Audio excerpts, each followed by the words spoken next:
What's good, YouTube? It's your boy Jay coming at y'all with this reaction video. So hold on, let me shrink myself. I'm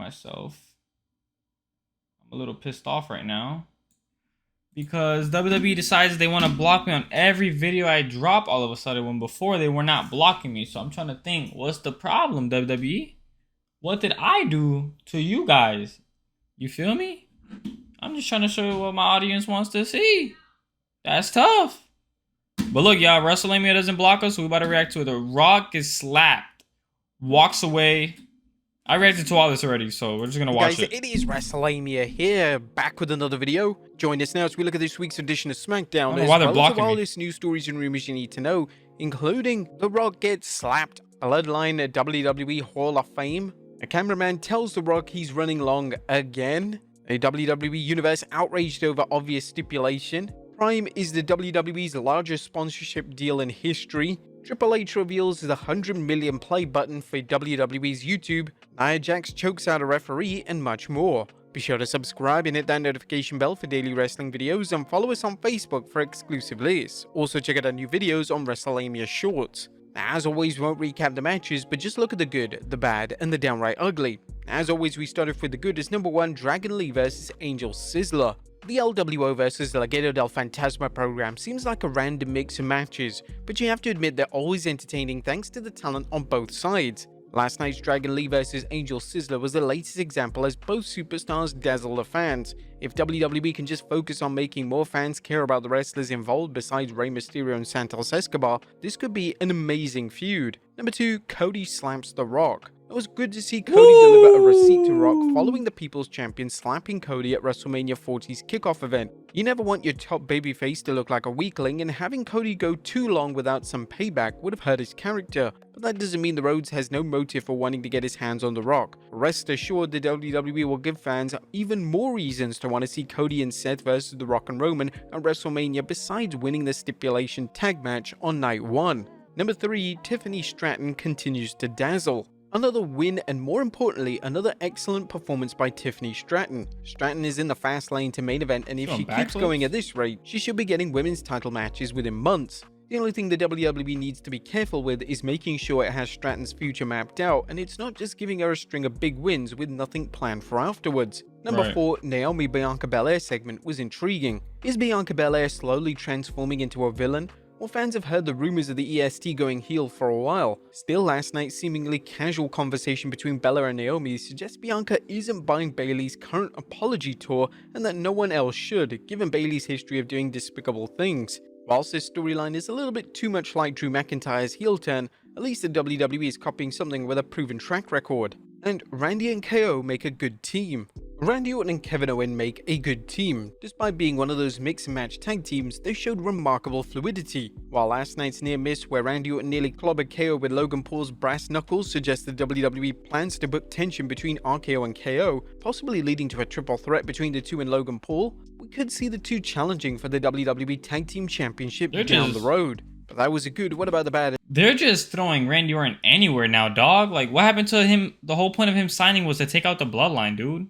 As number 1, LA Knight can't destroy a TV. Last night's backstage segment where LA Knight took out his frustration against AJ Styles on a defenseless TV was laughable. We haven't laughed this hard since Hulk Hogan tried to steal The Undertaker's motorcycle and couldn't even get it started. If this was pre-taped, the WWE should have either cut it from the show or reshot it. Number 2, WWE goes overboard with product placement again. Now, first things first, we know WWE isn't going to stop with this product placement, and it is a business after all, but that doesn't mean it gets a pass on turning more moments into glorified paid programming. It was bad enough having Logan Paul announce his energy drink is now the official energy drink of the WWE PLEs, but to have Randy Orton take a swig and endorse it was both surreal and stupid. What's next? WrestleMania 50 sponsored by McDonald's with a big McDonald's sign in the ring? Actually, funny enough, when it comes to 50 years of WrestleMania in the video games, we're gonna have a lot more blurring when that sponsorship deal runs out. Number 3, Final Testament story is dragging. The WWE's booking has improved in many ways, but the current Final Testament versus Bobby Lashley and Street Profits feud is an example of where Triple H is failing, and failing big, pacing undercard stories. While the game has improved things by providing more TV time for the WWE's undercard, his inability to book undercard storylines like this at an entertaining pace is obvious. This feud has been going on for months, and yet nothing major seems to have happened. and Right. Bayley's redundant interview.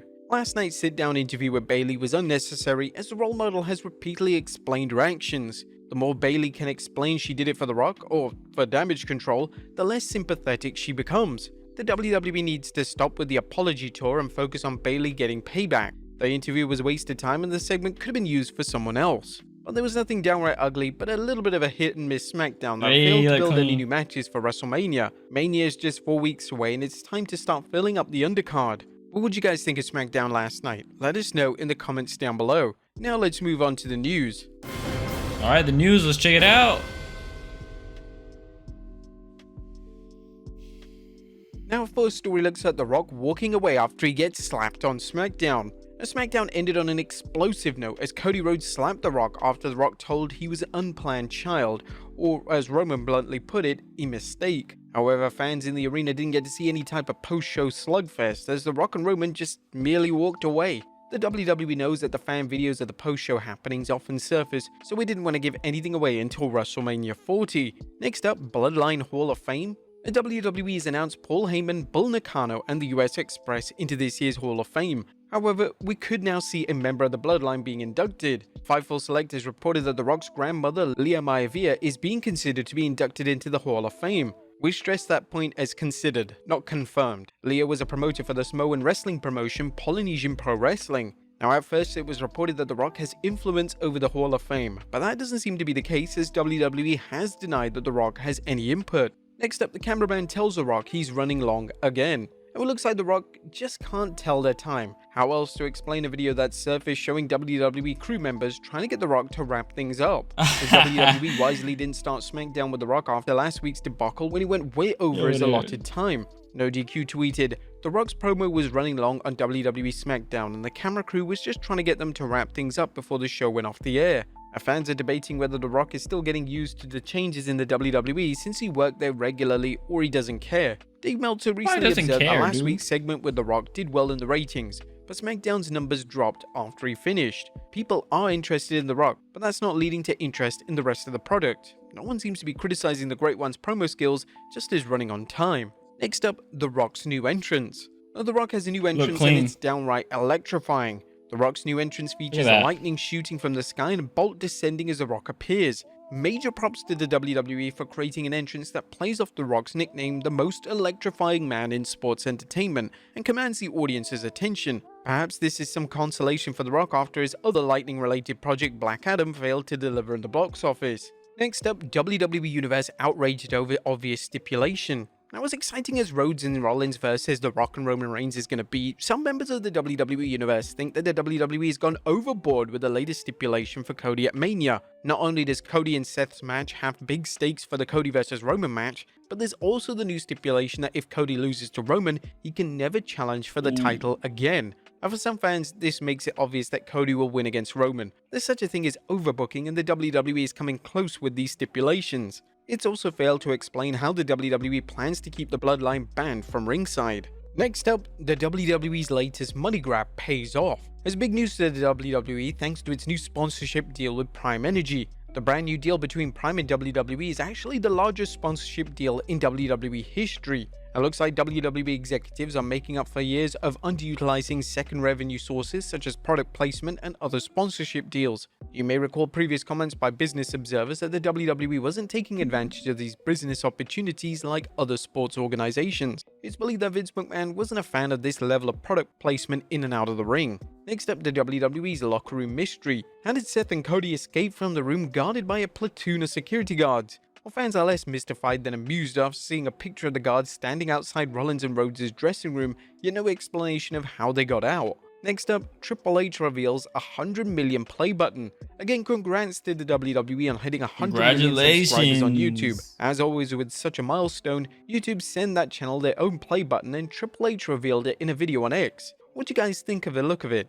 I think it looks pretty awesome. And finally, don't mess with Nia Jax. And last but not least, Nia Jax is a woman not to be trifled with, as seen with a video showing an altercation between Jax and a hapless WWE official where Jax chokes out the referee outside the ring. Right now, there's no word on what led to Jax going bonkers. But there you have it, folks. Our look at SmackDown as well as the wildest news stories and rumors you need to know. Be sure to leave your comments down below, and I will see you next time with some more. So yeah, that's the news, man. I don't know why WWE is blocking my video, so this is the style we're gonna have to be doing it, you feel me? So without further ado, that's the video. Like, comment, subscribe, let me know what you guys think down below. Peace.